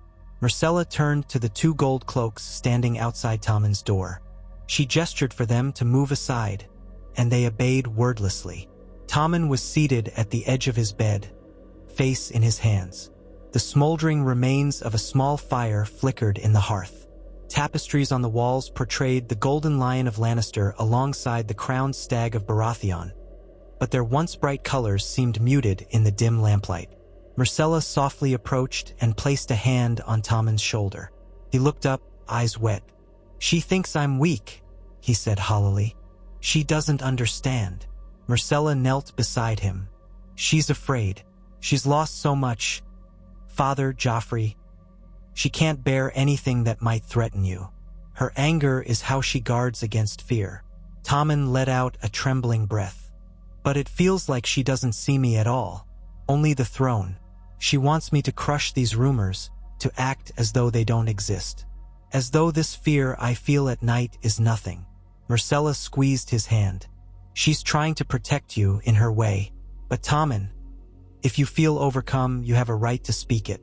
King or not, you're still human." He nodded, but his gaze fell to the floor. "She wants me to punish those who whisper about Targaryen blood. I suppose she's right that I can't appear weak. If the court sees me waver, they'll devour me. We Lannisters are many things, but we're not meek." "But you're different," Myrcella whispered. "You don't have to follow in Joffrey's footsteps or indulge Mother's harshest impulses. You can choose mercy. You can choose reason." A faint smile tugged at his lips, though it was tinged with sorrow. "Then I pray the realm will let me rule with reason. Sometimes it feels the throne devours whoever sits on it, no matter how pure their intentions." She embraced him, letting him lay his head against her shoulder. They remained that way for a time, hearing only the soft crackle of dying embers. Myrcella wondered how much longer Tommen's fragile composure could last. How long before the weight of the crown, coupled with nightmares he could not banish, snapped something inside him. Eventually, Myrcella coaxed him to drink a mild sleeping draught before bidding him goodnight. As she left, she mulled over how to shield him from further strain. Perhaps she could speak with Ser Kevin. He was often a moderating presence compared to Cersei. Or maybe she could discreetly seek out Maester Ardian, who seemed more attentive than Pycelle to genealogical and arcane matters. Myrcella loathed the idea of stepping into intrigues of her own, but for Tommen's sake, she might have no choice. Maester Ardian had arrived in King's Landing only a few moons past, not yet a fixture of the court, yet known to be diligent if somewhat reserved. A slender man in his middle years, with a sharp face and ink-stained fingers, he spent much of his time in the royal library, poring over old scrolls and treatises. Rumor had it that he possessed a keen interest in Targaryen history, which made Myrcella cautious. But it also made him the only person she suspected might shed light on the nature of these nightmares, if, indeed, they had any root in ancient bloodlines or lore. Late one morning, she sent a messenger to request Ardian's presence in a small antechamber near her private rooms, a place rarely frequented by courtiers. When Ardian arrived, he bowed low, a curious expression on his thin features. "Your Grace," he said, rising. "How may I serve the princess?" Myrcella studied him. His gray maester's robe was worn but tidy, the chain around his neck adorned with links signifying various disciplines. Healer's steel, Ravenry black iron, and more. "Maester Ardian, thank you for coming. I wish to speak with you about certain matters of history that might affect the royal family." Ardian's gaze flickered, an almost imperceptible hesitation before he nodded. "I'm at your service," he repeated, more quietly. "Please proceed." Myrcella took a small breath. "I know you're well-versed in genealogy, especially regarding House Targaryen. There have been rumors, ridiculous, I'm sure, that House Lannister might carry a fragment of Targaryen blood from ages past." Ardian's expression revealed little, but she caught the spark of recognition in his eyes. "I've encountered such rumors, indeed. Most are poorly sourced or rely on old wives' tales. Official records do not show any direct marriage alliances between House Targaryen and House Lannister. However, King Aegon the Unworthy had many bastards, and subsequent lines might have intertwined with other noble houses without formal documentation." He paused, carefully choosing his next words. "If any such link exists, it would be so diluted by now as to be genealogically minor." Myrcella's shoulders relaxed slightly. "So you don't believe it has merit? That it could lead to, say, anything as dramatic as the so-called Targaryen madness?" Ardian cleared his throat. "Well, historically speaking, the Targaryen predisposition to madness is a subject of debate among maesters. Some attribute it to their Valyrian blood and centuries of incestuous marriages. Others say it's mere rumor, a label attached to certain individuals who happen to be unstable. Even if there were some measure of Targaryen blood in House Lannister's line, it would not automatically doom any individual to madness. Many factors influence temperament. He spoke with scholarly detachment, yet Myrcella sensed an undercurrent of caution in his words. She stepped closer, lowering her voice. Maester, if one were having dreams, particularly dreams of dragons, or voices speaking an unknown language, would that be cause to suspect a deeper Targaryen connection? His thin lips parted, and she saw his eyes sharpen with curiosity. Dreams of dragons. That does evoke the concept of dragon dreams historically recorded among certain Targaryens. It is said that Daenerys the Dreamer, for instance, foresaw the doom of Valyria. Other Targaryens have claimed prophetic or symbolic dreams, but such gifts or curses did not manifest in every Targaryen. It was uneven at best. Myrcella exhaled slowly. Ardian's acknowledgement of dragon dreams made her heart flutter with both unease and a flicker of hope. So it's not impossible, then, that such dreams might occur in someone with distant Targaryen ancestry? He hesitated. In theory, no, it's not impossible, but it's also not definitive. Dreams can stem from many things: stress, fear, personal experiences. To assign them to Targaryen heritage without further evidence would be speculative. Myrcella nodded. I understand. Thank you for your candor. She felt a whirlwind of thoughts. If Tommen's nightmares were indeed dragon dreams, then the rumors might have more truth than she had dared to imagine. But if it was simply the strain of kingship, well, that was something else. Ardian offered a small bow. May I inquire, Princess, why this subject interests you so? His question was polite, but she could see the curiosity in his eyes. She weighed her reply. A friend of mine has been troubled by nightmares, she offered. I wondered if there was a historical basis for such dreams, and whether any knowledge could help ease them. She watched him carefully, hoping he wouldn't pry further. He inclined his head. If you'd like, I can search the archives for accounts of Targaryen dreams or references to strange omens. I might find some anecdotal remedies or practices they employed. It's a long shot, but perhaps it could provide insight. Myrcella's breath caught. Yes, please. That would be most helpful. But keep your research discreet. I don't want to raise speculation. Of course, Princess. He bowed again, more deeply, then took his leave. Myrcella stood there, pondering her next steps. She had taken a gamble by confiding partially in Ardian, yet it felt like the only route left. If some remnants of Targaryen power or madness did lurk in her family's blood, she would do whatever she could to understand it and prevent it from consuming Tommen.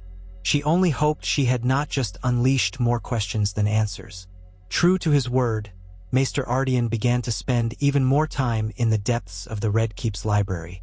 He examined manuscripts from the early Targaryen kings, diaries of lesser-known princes, even scattered references to the Blackfire rebellions. Among these texts, certain anecdotes caught his eye, cryptic references to dreams or visions, accompanied by an undercurrent of fear that such visions were harbingers of madness. He took careful notes, compiling a small sheaf of parchment that he guarded closely.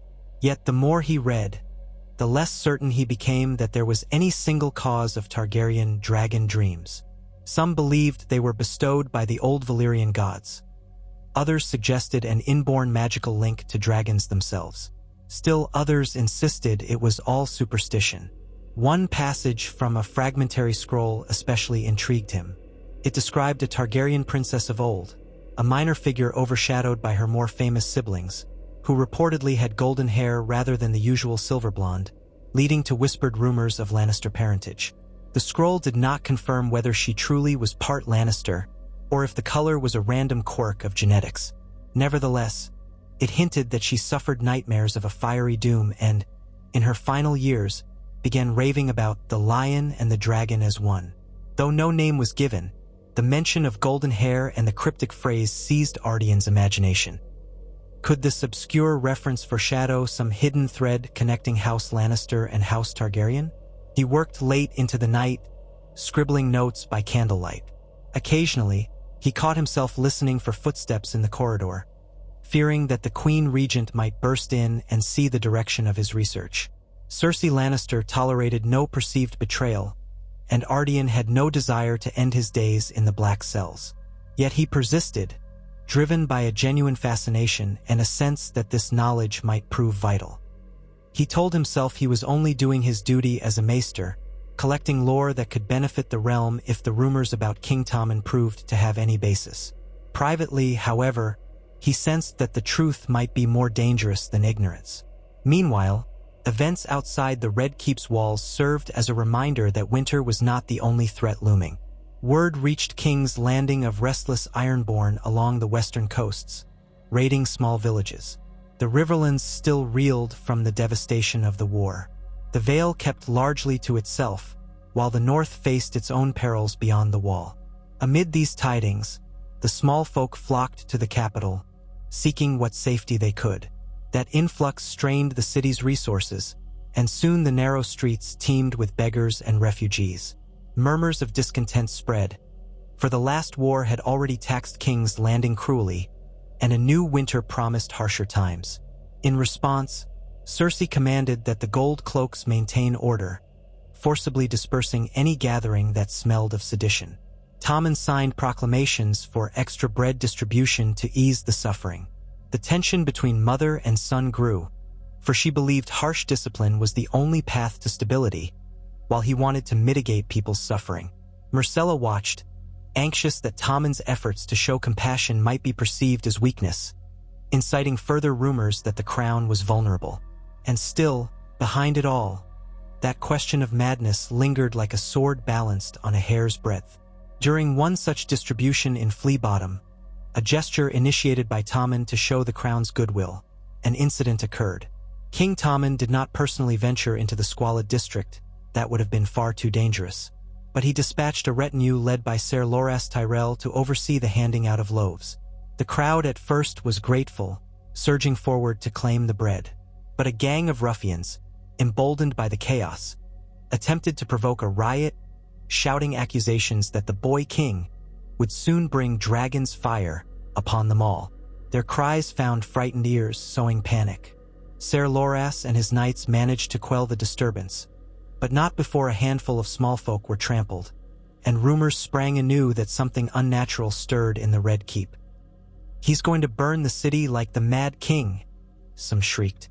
The reports of this incident roused Cersei's wrath.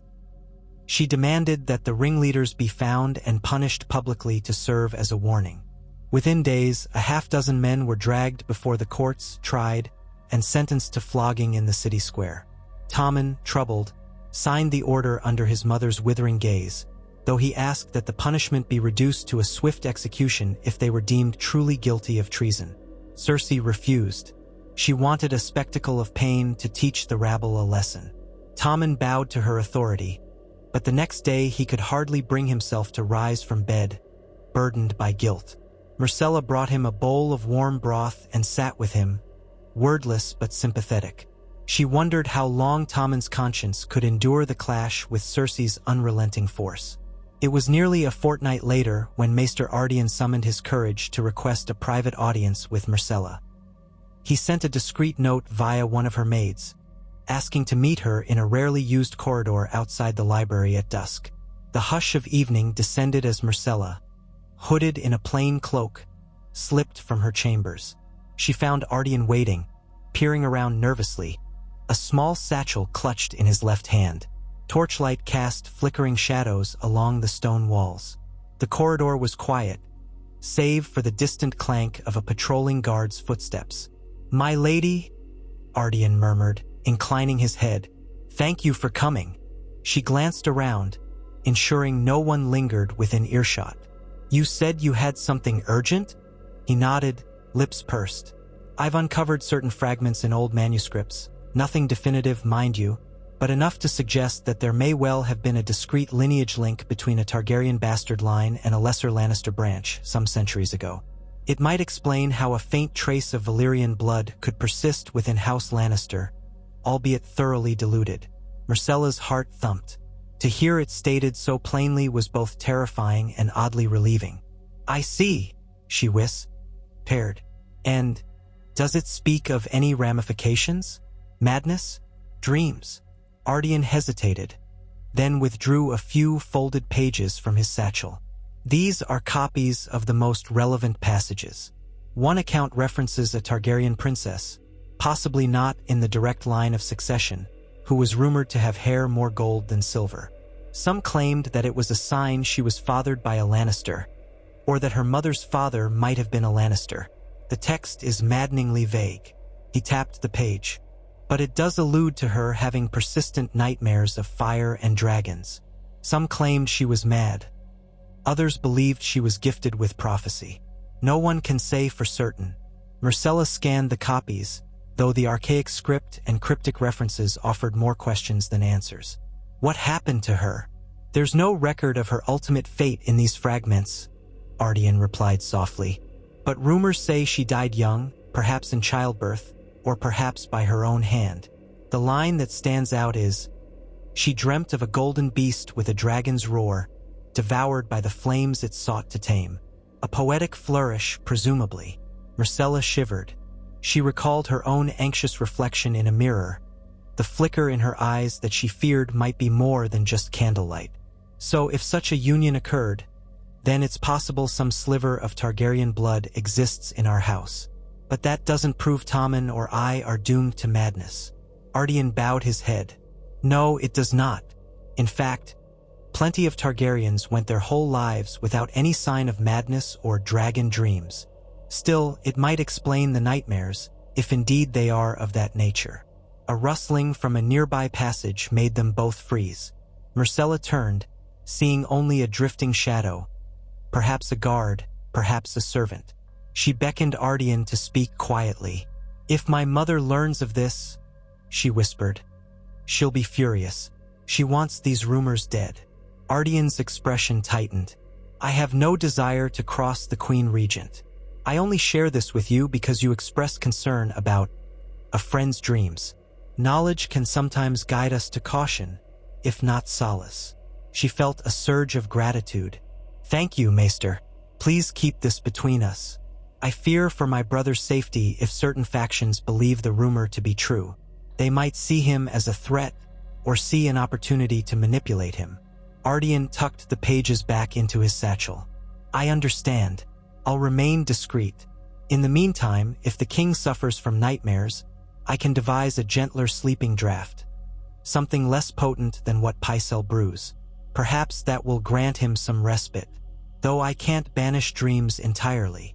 Myrcella's chest constricted with a mixture of relief and dread.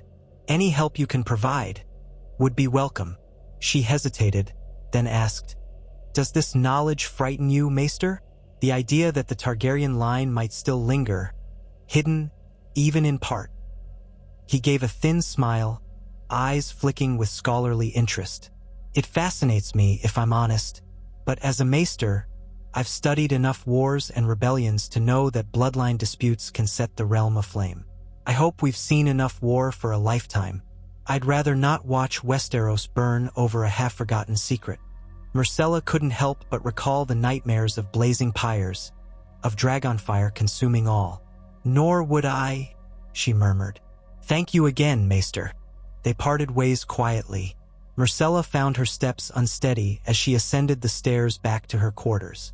The flickering torches on the walls seemed to cast dancing, draconic shapes against the stones, shapes that teased the corner of her vision. She rubbed her eyes, swallowing the knot of fear in her throat. If her mother's father, Tywin Lannister, or his ancestors had known of this possibility, they had kept it hidden well. Tywin had always loathed House Targaryen in the end, especially after Aerys's humiliations. The notion that the Lannisters might carry that very bloodline he detested felt like some cosmic jest. Or perhaps, she thought with a macabre twist, it explained Tywin's unwavering ambition and arrogance. Could an echo of the dragon's pride linger in the lion's lair? She did not relish that speculation. All she truly cared about was ensuring Tommen didn't succumb to nightmares, or worse, become the next name on the list of mad rulers. As she entered her chamber and closed the door, she pressed her back to the wood, exhaling. Now she had confirmation that there was at least a plausible genealogical link. She had Ardian's promise of discretion. How could she use this knowledge to help Tommen? Her thoughts whirled. She could speak to him, reveal the possibility that his nightmares were a legacy of ancient blood. But that might only terrify him further. Or she could keep it secret, letting him believe it was mere anxiety. Myrcella recalled the night they found him in the Dragon Skull room, trembling as though possessed. Perhaps if he understood that these dreams were not necessarily a sign of madness, he might find some measure of peace. Yet the risk was great. If others overheard or discovered the truth, it could spark a crisis of legitimacy. She envisioned ambitious lords claiming that Tommen had no right to rule, that a secret Targaryen lion hybrid was a menace to the Seven Kingdoms. She also could not discount the prophecy Cersei once mentioned in passing about her children, a prophecy that claimed they would all die before her. Myrcella had never heard the details, but she sensed that fear of prophecy fueled Cersei's desperation to protect them at all costs. Unable to sleep, Myrcella lit a lamp and retrieved a quill. She began to write in her journal, a habit she had picked up in Dorne, though she rarely used it now. She poured her worries onto the page in swirling script. Her fears for Tommen, her confusion about Targaryen heritage, her longing for the simpler days when she was merely a girl with a gentle heart, not a princess entangled in secrets that could reshape the realm. At some point, her eyelids drooped. She dozed off in her chair, the quill slipping from her fingers. Dreams tugged at her mind, visions of a golden dragon prowling through the halls of the Red Keep, a crown balanced on its scaly brow. She saw Tommen, kneeling, reaching out a hand, and the dragon roared, flames engulfing everything. She awoke with a gasp, disoriented, finding the lamp sputtering low. She rubbed her arms, chilled despite the mild night. The dream had left her heart hammering. "It's only a dream," she whispered, pressing her palms to her temples. But was it only a dream or something more? Shuddering, she rose and moved to her bed, hoping that rest might come if she forced her mind blank. At last, she fell into a fitful sleep, plagued by half-seen shapes and the faint echo of roaring flames.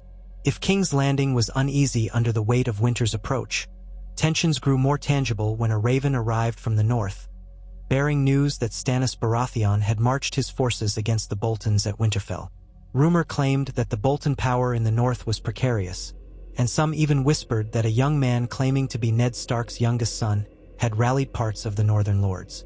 The politics of it all were hazy, but for the Lannister regime, the immediate concern was that a Baratheon name, though many viewed Stannis as an outlaw, still held a certain resonance. If by some twist of fate Stannis won the north, might he march south again and challenge Tommen's claim? Cersei reacted to the news with cold contempt, dismissing Stannis as a fanatic chasing illusions. Tommen, however, asked quietly if it would be wise to send an envoy north to ascertain the truth. Cersei refused, insisting that the crown would not stoop to treat with traitors. The memory of the Battle of Blackwater Bay, in which Stannis nearly seized King's Landing, still cast a shadow. Myrcella listened in silence, wondering how many threats would rise before Tommen's reign even found solid ground. Around this time, Ser Kevan Lannister, who had provided a semblance of stability in the aftermath of Tywin's death, urged caution and moderation in the court's policies. He cornered Myrcella one afternoon in the castle yard, where she was feeding crumbs to a gathering of small birds. His manner was courteous, but she sensed a certain heaviness behind his polite gaze. "Myrcella," he began, voice hushed, "I've seen how close you are to your brother, and how you bear yourself with wisdom. I know your mother has her methods, but I wonder if you might help Tommen find a gentler path forward." She glanced at him, uncertain. "I do what I can, uncle, but mother holds the reins of power, and Tommen is torn." Ser Kevan nodded gravely. "He's young, and his position is delicate. I fear that if he's forced to rule through fear alone, we'll see a repeat of Joffrey's worst impulses." People already whisper that the crown is precarious. Compassion and justice might do more to bolster Tommen's image than public floggings. She stared at the ground, scattering more crumbs for the darting birds. I agree. I've tried to encourage that. But Mother insists we need to appear strong. Appearing strong needn't mean cruelty, Sir Kevin said quietly. Your grandfather Tywin understood that power comes from respect, not just fear. I have faith you can counsel Tommen in a better direction. Myrcella mustered a small smile. Thank you, Uncle. I only wish the realm gave Tommen more time to learn. He's thrust into this so suddenly. Sir Kevin gently placed a hand on her shoulder. Then guide him. He trusts you more than anyone. As he departed, Myrcella reflected on how precarious Tommen's position truly was. She wondered if Kevin suspected the rumors about Targaryen blood. Likely he dismissed them as nonsense, or perhaps he simply saw no advantage in dwelling on them. In any case, she appreciated that he recognized Tommen's plight rather than dismissing him as a pawn. She resolved to persist in her gentle influence, even if it set her at odds with her mother. That evening, she found Tommen in the royal library, flipping through a book on the history of noble houses with a furrowed brow. He looked up as she entered, relief evident on his face. She noticed the dark circles under his eyes, though the library's lamps cast a forgiving glow. Myrcella, he said quietly, shutting the tome. I'm trying to read about previous lines of succession, how younger kings or child kings managed their councils. It's maddening. Some reigned for decades, others were overthrown. The line between success and ruin is razor thin. She sat beside him, placing a hand on his arm. Uncle Kevin told me he believes you can gain respect through fairness, not just fear. I agree. You're not Joffrey, nor do you have to mimic Mother's severity. Maybe you can show the realm that a gentle hand is not a weak one. Tommen sighed, glancing at the dusty shelves. I want to, but every time I try something softer, like distributing bread, it ends in chaos. Or Mother scolds me for coddling the small folk. She says I must crush these rumors, must rule firmly. I don't even know how to. He broke off, swallowing. They whisper about me being cursed or having Targaryen blood, or that I'll become a second Mad King. It makes me want to prove them wrong.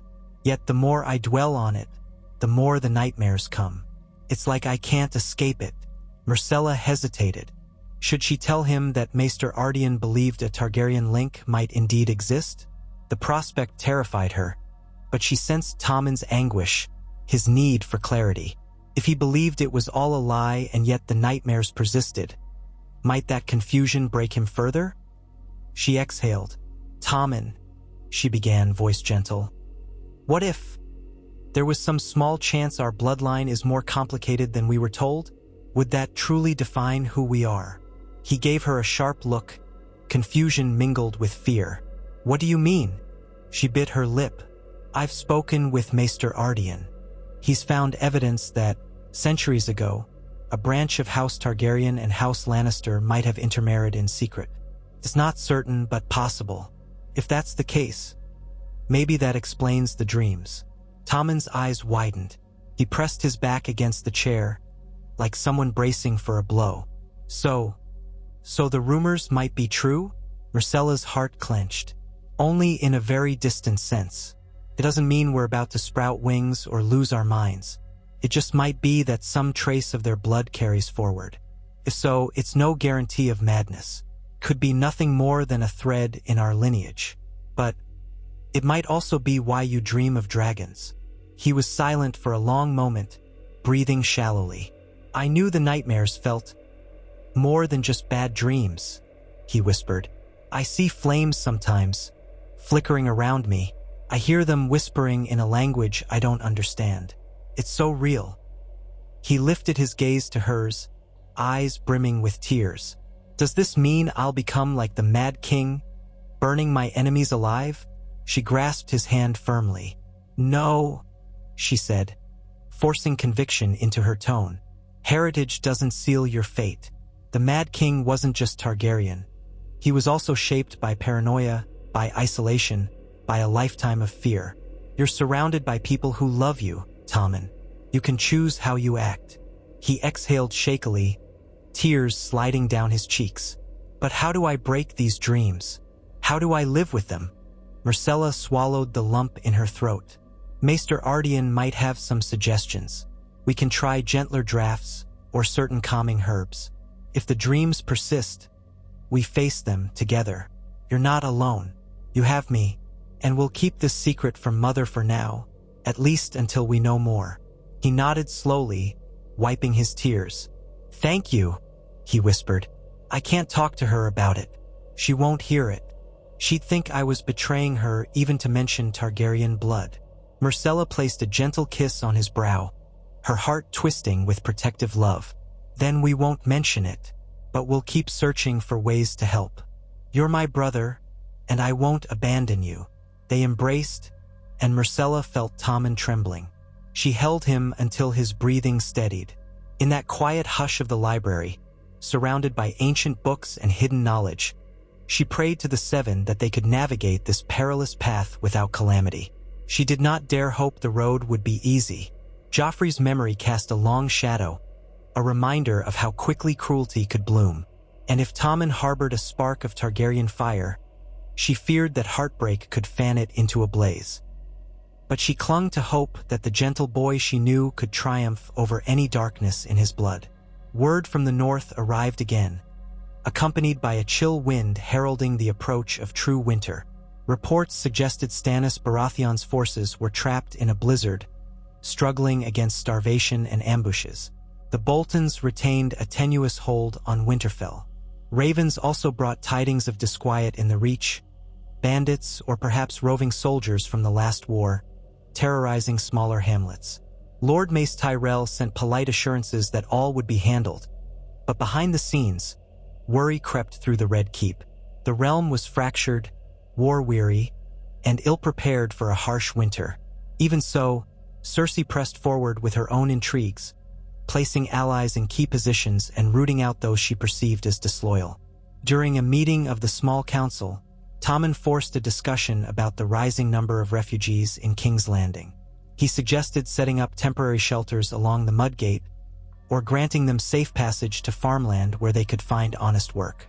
Cersei scoffed at the notion, calling it a waste of resources that should be reserved for the capital's defense. Ser Kevin spoke in support of Tommen's idea, which led to a tense exchange with the Queen Regent.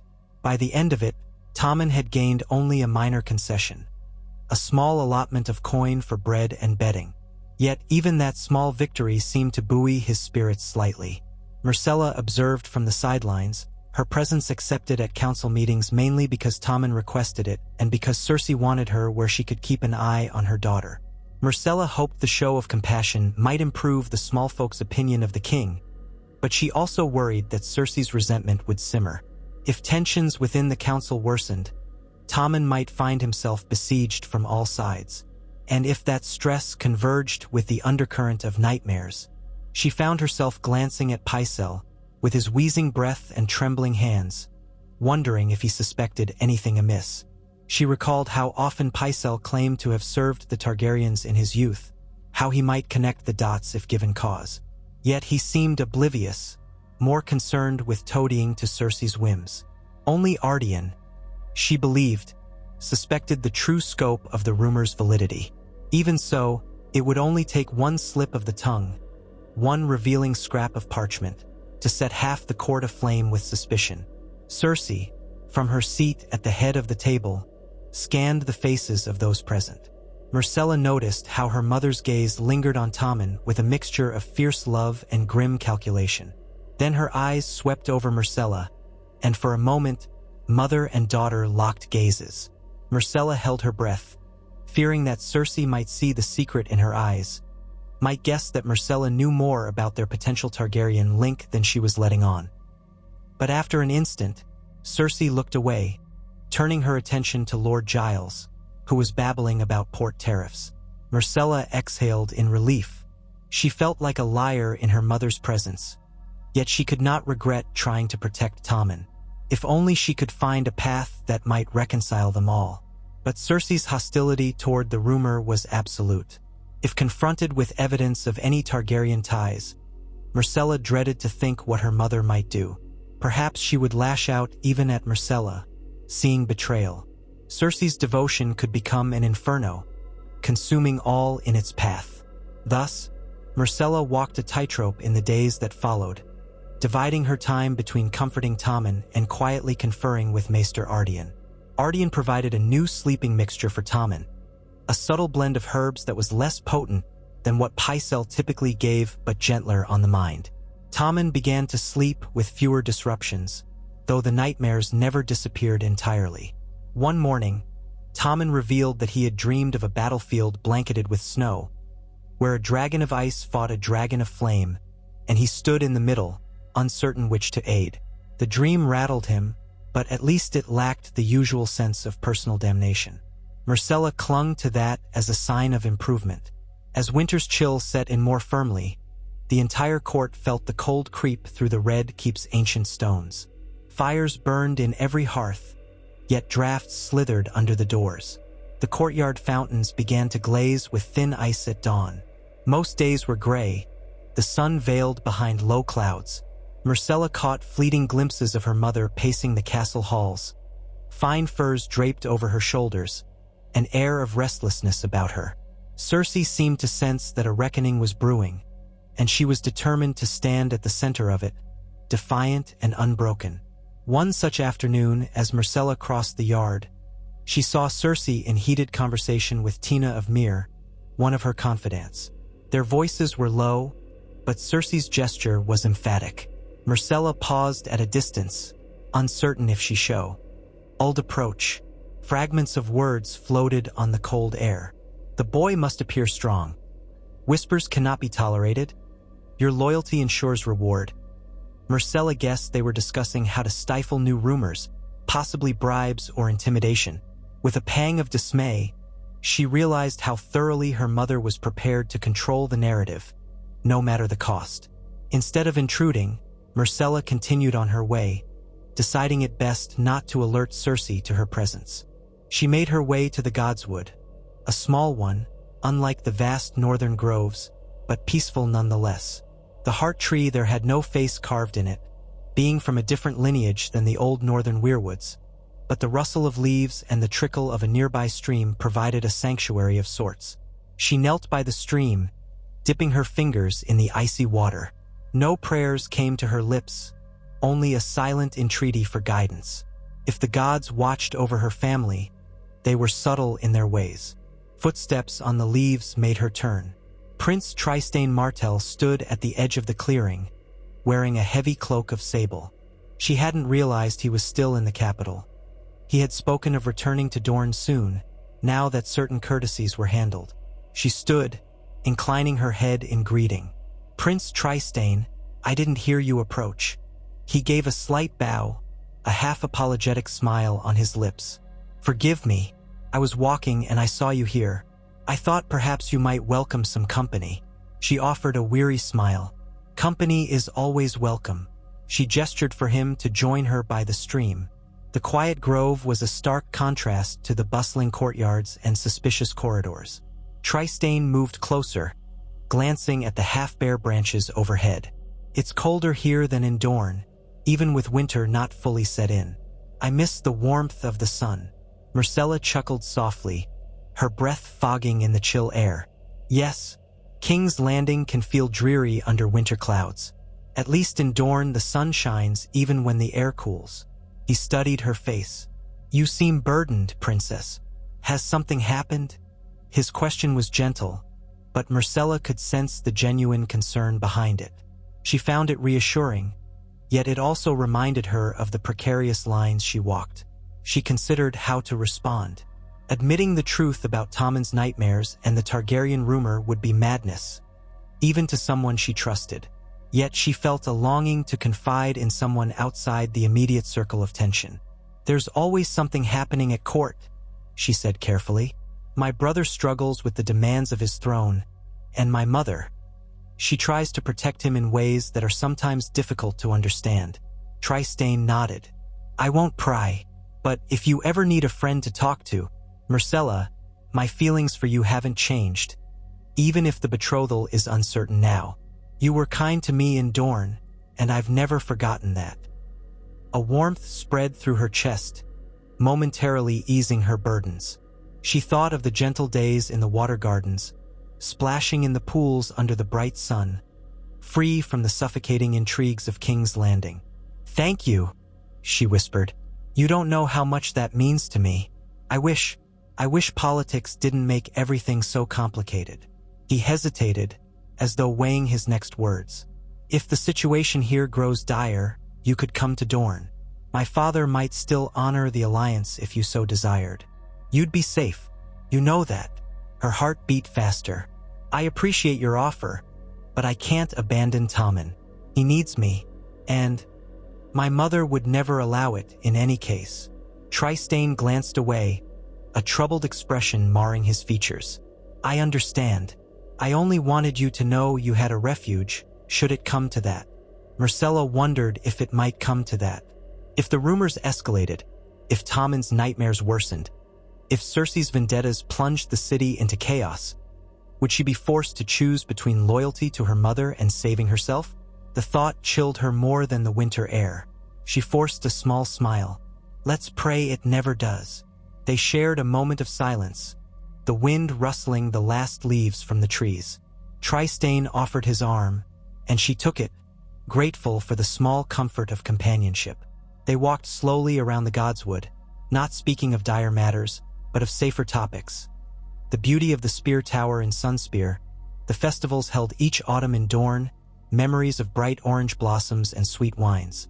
Myrcella felt a yearning for simpler times, yet she knew the illusions of safety had been forever shattered when she'd returned to King's Landing.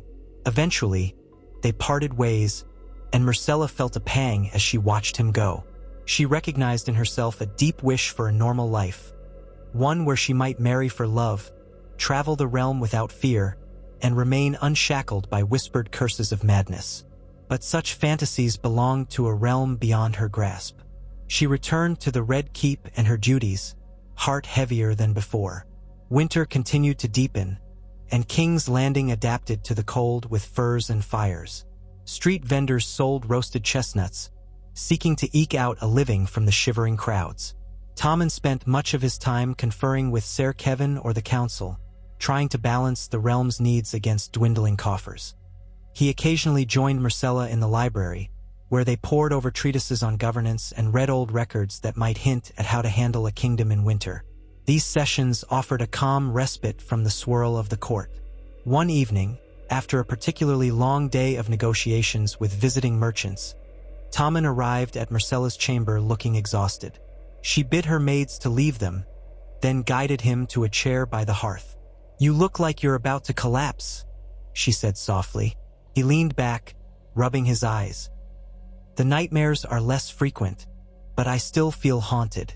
And the talk of war in the north, the unrest among the small folk, it's never ending. Mother wants me to authorize more punishments to inspire fear, as she puts it. I don't know if that's the right path." Myrcella knelt at his side, placing her hands on his. "It's not," she said, "but you have to be cautious. Going against her too openly might be unwise. Look for compromises, small mercies you can grant. Over time, you can shift the throne's image." Tommen gave a hollow laugh. "You sound more like a queen than I do a king." She blushed, withdrawing her hands. "I'm no queen, just a sister who cares." He sighed, gaze drifting to the fireplace. "I keep thinking of the Targaryen kings, how their reigns ended. So many ended violently or descended into madness. Am I foolish to believe I can avoid that fate?" A chill raced down Myrcella's spine. "No, you're not foolish. You're Tommen Baratheon, a different line entirely. The Lannister blood is strong, too, and you have a choice. Each day, each decision, you can choose compassion over cruelty." He nodded slowly, though his eyes showed lingering doubt. "I hope it's enough." After a moment, he added in a near whisper, "Sometimes in my dreams, I see Joffrey. He's laughing, mocking me, telling me I'll never be half the king he was. Then a dragon's roar drowns his voice, and everything burns. Terrifies me, but part of me feels relief that his laughter stops. Does that make me monstrous? Myrcella's throat constricted. No, Joffrey hurt so many people. It's natural to feel relief that his cruelty ended. She closed her eyes, recalling how she, too, had once feared Joffrey's temper. But don't let that relief twist into cruelty. That's how we become like him. He nodded again, clinging to her words. She rose, fetched a small mug of the special herbal tea Ardian had provided, and pressed it into Tommen's hands. He sipped, grimacing at the bitter taste but nodding his thanks. Myrcella stood watch over him as he drank, determined to keep him anchored to his better self. Eventually, his eyes drooped, and she guided him to a couch where he could lie down. In the quiet hush of her chamber, lit by soft candlelight, she watched him sleep, hoping that for at least one night he might be spared the torment of flames and roars. Outside, the wind whispered through the battlements of the Red Keep, hinting of snows to come. Beyond the city's walls, the realm braced for an uncertain winter, torn by old wounds and new fears. And within these ancient halls, a brother and sister clung to the fragile hope that they could steer their destinies away from madness and ruin. For all the swirling whispers, the question persisted. Did Targaryen fire truly burn in their veins, or could the lion's roar keep that legacy at bay? Only time would tell, and the night was long. Yet Myrcella, seated near her sleeping brother, vowed silently that she would do all in her power to shield him. If madness lurked, she would fight it with every breath, even if it meant defying the unstoppable force of her mother's will. The flicker of candles cast moving shadows on the walls, shapes that might be dragons or lions or nightmares. Myrcella stared into the dancing light, resolute. They would not be consumed, not if she could help it. In that quiet chamber, hope and fear coexisted, as they always had in the Red Keep, where kings rose and kings fell, and the line between greatness and madness was as thin as a sword's edge. Winter pressed in on the realm, cold and unrelenting. But for now, at least, Tommen's breathing was steady, and Myrcella's resolve had never been stronger. She closed her eyes, murmuring a silent prayer, that love would prove stronger than any curse woven into their blood. If the old stories held any truth, love could be the one power to keep them from plunging into darkness. And so she hoped, and so she waited, as the last of the candles burned low against the chill of the coming night.